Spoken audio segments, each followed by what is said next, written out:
In fact G కూడా కొంచెం ఒక రకమైన సర్ప్రైజ్. ఎందుకంటే మనందరికీ తెలిసిందే మార్కెట్ ఈజ్ వెరీ టైట్. అవును. ఇప్పుడంతా most of it is going for pay per view. మన మట్టుకి అవుట్‌రైట్‌గా కొన్నారు కాబట్టి, ఫస్ట్ వాచ్ వాళ్ళే కాబట్టి, ఈ సినిమా ఆళ్ళకి నచ్చిందని అనుకోవటం and that's a good sign అనుకోవటం and we are more hopeful. All the best sir. Thank you so much. Thank you so much. Naveen గారు సార్, హాయ్ సార్. ఆ! So thank you so much sir. అంటే మిమ్మల్ని ఎలా చూసుకోవాలని audience అనుకుంటున్నారు, so అలాంటి ఫిలింతో వస్తున్నారు. హ్మ్. అండ్ ఒక డైలాగ్ కూడా ఉంటుంది, పోలీసోడు ట్రాన్స్ఫర్ అయితే పోలీస్ స్టేషన్కి వెళ్తాడు, పోస్ట్ ఆఫీస్ కాదన్నట్టు. ఆ! హీరో ఎంత గ్యాప్ తీసుకున్న హీరోనే. యాహ్! ఒక సీన్, ఒక షాట్ నాకు చాలా బాగా నచ్చింది. ఆ! టెంపుల్ నుండి వస్తున్నప్పుడు సో ఆ లేడీస్ని తప్పించుకునేలా ఆ! జస్ట్ ఆహా! చాలా సూపర్ అనిపించింది sir. Thank you. Actually thank you so much. Sir, అంటే అప్పటికి ఈ 10 years గ్యాప్లో మీరు చూసిన ఈ చేంజ్ ఓవర్ ఏంటి సార్? అంటే మన షూటింగ్ టైంలో కావచ్చు ఇలాంటివి, అంటే చాలా ఎక్విప్మెంట్స్ వచ్చాయి, సో డెవలప్ అయింది. టెక్నికల్‌గా మారింది గానీ, but rest is same. Comfort పెరిగింది అండ్ మేకింగ్ బెటర్ అయింది, ఈజీ అయింది. ఇప్పుడు మన cinema global reach and varied reaches ఉన్నాయి కాబట్టి క్వాలిటీ కాన్షియస్ అందరూ అవుతున్నారు. So that is the change. And అంటే శ్రీకాంత్ గారు మీరు కాంబినేషన్ అంటే ఇప్పటికీ ఎవర్ గ్రీన్. అండ్ ఇప్పటికీ మీరు అలానే ఇంకా ఇద్దరు ఉన్నారు. సో మీ కాంబినేషన్లో నెక్స్ట్ టైం ఏమైనా వచ్చే అవకాశం ఉందా? డెఫినెట్‌గా. ఎందుకంటే అలాంటి కథ వస్తే వై నాట్? ఉంటది డెఫినెట్. రాశి గారు, so first of all congrats. ఇది చాలాసేపు నేను చెప్పాలనుకోను, ఎందుకంటే బిఫోర్ మీ ఫిల్మ్ చూసుకుంటే 3 రోజెస్, సో డిఫరెంట్ అది. సో ఆ రోలు ఈ రోల్ చూసుకుంటే చాలా డిఫరెంట్, అసలు కంపేరింగ్ కూడా లేదు. సో ఎలా చూస్ చేసుకుంటున్నారు, లేకపోతే డైరెక్టర్లో మిమ్మల్ని ఆ టైప్ చూస్ చేసుకుంటున్నారా? మీకు నచ్చిందా? ఈ లుక్ నచ్చిందా? ఆ లుక్ నచ్చిందా మీకు? ఏ లుక్లోనైనా మీరు నచ్చుతారు కదండి. ఏంటి ఏంటి ఏ లుక్‌లో అయినా నచ్చుతుంది. మీకు బాగా ఏ లుక్ నచ్చింది ట్రెడిషనల్ ఆల్వేస్. కదా? అందుకే నేను కూడా సెలెక్ట్ చేశా. అదే రీజన్. సో అదే నరేషన్ టైంలోనే నాకు చాలా టైం నుంచి అది ఉంది మైండ్లో, మంచిగా హోమ్లీగా క్యారెక్టర్ చేయాలి, నా పర్ఫార్మెన్స్ చూపించాలి, నా ఆ గ్లామర్, ఆ బట్టలు అది వద్దు నాకు. డైరెక్టర్ గారు ఎలా చెప్పా నేను అలానే వచ్చాను సెట్కి. మేకప్ వద్దు అంటే వద్దు, హెయిర్ సింపుల్ అంటే సింపుల్, ఈ సారీ ఈ బ్లౌజ్కి ఓకే. నేను ఒక్క వర్డ్ కూడా నా సైడ్ నుంచి ఏమీ యాడ్ చేయలేదు. సో ఇప్పుడు మీకు నచ్చింది అని కూడా మొత్తం డైరెక్టర్ సార్కి క్రెడిట్. కంగ్రాట్స్. థ్యాంక్స్. నవీన్ గారు, సో ఈ June 19th మీతో పాటు ఇంకో 4 సినిమాలు రిలీజ్ అవుతున్నాయి. 3 స్ట్రైట్ తెలుగు, ఒక డబ్బింగ్ సినిమా. సో మీరు ఎర్లియర్ చేసినప్పుడు ఉన్న పోటీకి ఇప్పటికి చాలా డిఫరెన్స్ వచ్చేసింది ఆడియన్స్ రీచబిలిటీ విషయం. So what is your confidence that ఈ సినిమాని audience will pick among the 5 అంటే? అట్లా ఇదే పిక్ చేస్తుందని నేను అంటలేదు కానీ బట్ కంటెంట్ స్పీక్స్ మోస్ట్లీ. ఆడియన్స్కి ఏది నచ్చితే అదే వెళ్తారు. ట్రైలర్స్ బట్టు whatever they can judge from whatever is there. ఇట్లా 2-3 సినిమాలు ఉంటే ఒకరికొకడు కాంపిటీషన్ అనుకోలే. మేబీ 2 చూస్తారేమో నచ్చితే. ఏది నచ్చితే అది చూస్తారు, నచ్చకపోతే వదిలేస్తారు కదా. So it's not a big deal అనుకుంటున్నా. ఎప్పుడు ప్రతి ఫ్రైడే మనం ఒక్కళ్ళమే ఉండాలంటే అది జరిగే పని కూడా కాదు. ఏదో ఒక సినిమా ఉంటానే ఉంటుంది. అండ్ మేము అనౌన్స్ చేసినప్పటికి ఇవన్నీ ఉన్నాయని అప్పటికైతే మాకు తెలీదు. We fix the date and expect చేసాం ఏదో సినిమా ఉండకుండా ఎందుకు ఉంటుంది ప్రతి ఫ్రైడే, ఎవ్రీ ఫ్రైడే. 2 ఎక్స్పెక్ట్ చేసి ఉంటారు, బట్ ఇలా ఒకేసారి ఒక బంచ్ ఆఫ్ 5 ఫిల్మ్స్ వచ్చేటప్పుడు. ఇప్పుడు బంచ్ ఆఫ్ ఫిల్మ్స్ ఒక్కోసారి వస్తాయి, but what is there to do? You have to go head with it కదా. ఎప్పటికైనా అది జరగాలిగా. నెక్స్ట్ వీక్ మళ్ళీ ఇంకో 5 వస్తే ఆగలేముగా మళ్ళీ. అట్లా. విజయ్ మాస్టర్, మీరు చేసిన సాంగ్స్ ప్రతిదానికి స్టెప్స్ కొంచెం బాగా వైరల్ అవుతాయి, సిగ్నేచర్ స్టెప్స్ కూడా ఉంటాయి.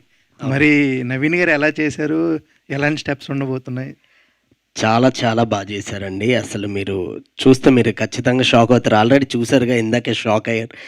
ఆయన అంటే అప్పుడు ఎలా ఉన్నారో ఇప్పుడు అలానే ఉన్నారు. అప్పుడు ఆ ఎనర్జీ ఎలా ఉందో ఇప్పుడు డబుల్ ఉంది యాక్చువల్లీ ఎనర్జీ. నిజంగా చాలా చాలా బాగా చేశారు సార్. అసలు అంటే ఏ స్టెప్స్ చేసినా సరే, అంటే దాన్ని ఇంకొంచెం యాడ్ చేసి ఇంకా గ్రేస్గా చేసేవారు. అసలు అంటే నేను తిరుమల తిరుపతి వెంకటేశ్ ఆ సాంగ్ చూసినప్పుడు ఎంత ఎంజాయ్ చేశానో, నేను కొరియోగ్రఫీ చేసినప్పుడు నాకు డబుల్ ఎనర్జీ వచ్చింది అసలు. Thank you master. Thank you sir. Thank you.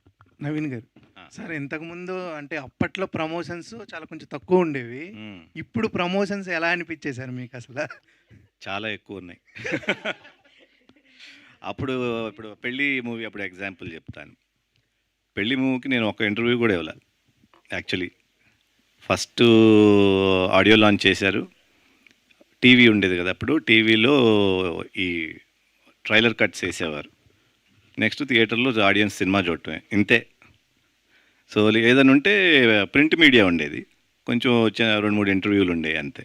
Other than that I don't remember doing any promotion. Yeah, ఏం ఇంటర్వ్యూ లేవు. ఇప్పుడు ఇన్ఫ్లుయెన్సర్స్తో డ్యాన్స్లు వేయడం తర్వాత ఇప్పుడు చాలా వచ్చేసినాయి. అక్కడికి వెళ్ళాలి, ఎక్కడికి వెళ్ళాలి, ఈ క్వశ్చన్ ఆన్సర్ చేయాలి, ఆ క్వశ్చన్ ఆన్సర్ చేయాలి, ఆ టీవీకి వెళ్ళాలి, చాలా వచ్చేసినాయి. And social media.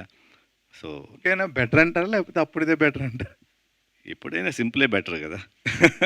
కమల్ గారు ఆ? వాడుతున్నా, చూస్తారు సార్ రీల్స్ అవన్నీ, షార్ట్స్ ఇప్పుడు చూస్తున్నా. చూడాల్సి వస్తుంది. అదే, అట్లా అనకూడదు కాబట్టి. కమల్ సార్, ఇప్పుడు మంచు మనోజ్ గారి డైలాగ్ ఒకటి పెట్టడం జరిగింది, బాగా వైరల్ అయిందనా లేకపోతే? లేదండి, అది మా యాక్టర్ ఇంప్రూవైజేషన్ అండి. అది నేను, అది నా స్క్రిప్ట్ అది లేదు, యాక్టర్ ఇంప్రూవ్ అది అది అది యాక్టర్ ఇంప్రూవైజేషన్ అండి. అది ఒక ఎదవా అనేది యాక్చువల్గా అది. సో ఆయన ఇంప్రూవైజేషన్ అండి, నథింగ్ అదే. ట్రైల్ అయితే చాలా బాగుంది sir. Thank you so much brother. Naveen గారు, ట్రైలర్ చూస్తే చాలా బాగుందండి. మీ లుక్ అండ్ ఎనర్జీ కూడా చాలా ఫ్రెష్గా ఉంది. Thank సో దానికోసం మీరు ఎలా ప్రిపేర్ అయ్యారు? ప్రిపేర్ అంటే ఏం అవలా, డైరెక్టర్ కమల్, మాస్టర్ విజయ్, లేకపోతే ఫైట్ మాస్టర్స్, వాళ్ళు ఎట్లా చెప్తే ఆ టైంలో అట్లా చేసాం. So that's how it worked. అంటే వాళ్ళు చెప్పింది ఎంత చెప్పారో అంతవరకు కరెక్ట్గా చేసాం కాబట్టి ఇట్ లుక్స్ ఫ్రెష్. సో చాలా ఇయర్స్ తర్వాత వస్తున్నారు. సో మీ క్యారెక్టర్తో అంటే స్ట్రాంగ్గా ఆడియన్స్కి కనెక్ట్ అయ్యే పాయింట్ ఏంటి అంటే ఏం చెప్తారు? ఏంటి అంటే ఫస్ట్లీ త్రిమూర్తులు ఎర్తీనెస్ అంటే సింపుల్గా మొదలవుతుంది, సింపుల్గా ఉంటాడు, చాలా లైట్గా వెళ్తూ ఉంటుంది. సో అందుకని ఆయన లవబుల్గా ఉంటాడు త్రిమూర్తులు క్యారెక్టర్. సో దాంతో కనెక్ట్ అయ్యి ఆ సినిమాలో అట్లా తీసుకెళ్తాడు ఆడియన్ని. సో డాన్స్ చూస్తే కూడా ఇప్పుడు లైవ్లో చూస్తేనే మాకు మెస్పరైజింగ్గా ఉంది ఇది. ఆ గ్రేస్ ఎక్కడ కూడా తక్కువ కాలేదు. సో మీరు మాస్టర్ గారు చేపించినప్పుడు మీది ఎలా ఉండే సార్? కష్టపడాల్సి వచ్చింది. ఇప్పుడు మాత్రం చాలా ఈజీగా గ్రేస్ అంటే చాలాసార్లు చేసాం కదా, అక్కడ వరకే చేయగలుగుతాం, మళ్ళీ అటు ఇటు అంటే కుదరదు. లేదు సార్, కష్టంగా అయినా సార్ చాలా ఇష్టంగా చేశారు సార్. డెఫినెట్గా ఇష్టంగానే చేశా. చాలా బాగుంది sir, all the best. Thank you so much. Naveen గారు, సార్ ట్రైలర్ చాలా ఇంట్రెస్టింగ్ ఉందండి. Yeah. సో ప్రతి యాక్టర్కి ఒక లిమిటేషన్స్ ఉంటాయి, పాసిబిలిటీస్ ఉంటాయి. ఈ బౌండరీస్ వరకు మనం చేయగలం, దాన్ని బట్టి చేయలేమని చెప్పి. Yes. సో ఈ స్టోరీ వెనుకున్నప్పుడు ఒక యాక్టర్గా బ్రేక్ చేసిన పాయింట్స్ ఏంటి మీరు యాక్టర్గా? మీరు అన్నట్టు ఇప్పుడు నేను మళ్ళీ చాలా ఏళ్ళ తర్వాత వస్తున్నాను కాబట్టి మీరు అన్నట్టు లిమిటేషన్స్ ఉంటాయి. ఒకేసారి ఒక పెద్ద హీరో చేసినట్టు లేకపోతే ఎస్టాబ్లిష్డ్ రన్నింగ్ హీరో చేసినట్టు చేయకూడదు. అందుకని కాన్షియస్గా ఈ స్టోరీని కానీ క్యారెక్టర్ని కానీ very down to earth and as close to naturality as possible. Of course cinematic liberty తీసుకుంటూనే మరి ఓవర్ ఇది లేకుండా, పరిధి నుంచి దాటకుండా, ఒక కానిస్టేబుల్ పరిధిలో ఏదైతే వస్తుందో దాన్ని దాటకుండా అన్బిలీవబుల్గా లేకుండా చేయటం జరిగింది. I think that is the plus. Yeah, కానీ మీ మూవీస్ చూస్తుంటే చాలా మందికి ఫ్యామిలీ ఆడియన్స్ ఎక్కువ కనెక్ట్ అయి ఉంటారు, లవ్ స్టోరీస్ ఎక్కువ కనెక్ట్ అయి ఉంటారు. 10 years తర్వాత ఆ ఆడియన్స్ ఇప్పుడు చూసిన రవీన్కి చాలా డిఫరెన్స్ ఉంటుంది. ఈ ట్రైలర్ చూస్తే చాలా షాక్గా ఉంటుంది. వాళ్ళు ఎలా చూస్తారు, రిసీవ్ చేసుకుంటారు? మన తెలుగు ఆడియన్స్, నా ఫీలింగ్ ఏంటంటే ఫ్యామిలీస్ కానీ ఆడియన్స్, తెలుగు ఆడియన్స్ ఏంటంటే anything fresh I think they will see. నా పాయింట్ ఇప్పుడు ఫ్యామిలీ సినిమాలే చేశానని మళ్ళీ నేను ఫ్యామిలీ సినిమా చేస్తే వాళ్ళకి నచ్చకపోవచ్చు, మళ్ళీ రెపిటేటివ్గా ఉండొచ్చు. సో నా ఫీలింగ్ ఏంటంటే ఒక మంచి కథ ఎంగేజింగ్గా ఉంటే ఆటోమేటిక్గా మన తెలుగు ఆడియన్స్ ఓన్ చేసుకుంటారని నా నమ్మకం. ఓకే, డైరెక్టర్ గారు, సార్ ట్రైలర్ అయితే బాగుంది, బట్ నాకు డౌట్ ఏంటంటే ఈ మూవీ ట్రైలర్ చూసినప్పుడు ఇటువంటి స్టోరీస్ ఎక్కువ శ్రీహర్ గారు చేసేవారు. సో హానెస్ట్ పోలీస్ ఆఫీసర్స్ కింద ఒక ఫ్యామిలీ ఎక్కువ ట్రాన్స్ఫర్లు అవ్వడం, సో అటువంటి టైప్స్ మూవీస్ చేసేవాళ్ళు. సో ఏమైనా రెఫరెన్స్ తీసుకున్నారా అక్కడ మూవీస్ నుంచి, శ్రీహర్ గారి మూవీ? లేదండి, అలాంటిది ఏం లేదండి. సో నార్మల్ కథ రాస్తున్నప్పుడు లైక్ ఈ సోయిన్స్ రిఫరెన్సెస్ తీసుకుని రాయాలి అని అలాంటిది ఏం లేదండి. ఆనెస్ట్గా ఒక క్యారెక్టర్ అంటే మనకి జనరల్గా పెయింటింగ్ వేస్తున్నప్పుడు మనకి ఆర్ట్ మైండ్లో ఏదో వచ్చినప్పుడు పెన్ అదే చేస్తుందండి. సో నాకు న్యాచురల్గా ఫ్లో అయింది తప్ప ఎటువంటి రిఫరెన్సెస్ అయితే ఏం లేదు సార్. సో జనరల్గా out of the natural skill అంతే. Okay, no references. Thank you so much to all our media friends and thank you to transfer Trimurthulu team. So Vadde Naveen గారిని జస్ట్ నెక్స్ట్ ఫ్రైడే మనం థియేటర్స్లో కలుసుకోబోతున్నాము. So excited. Thank you so much and thank you VV Vinayak sir once again for launching the trailer of transfer Trimurthulu. So yes, see you all in theaters on June 19th. Thank you everybody.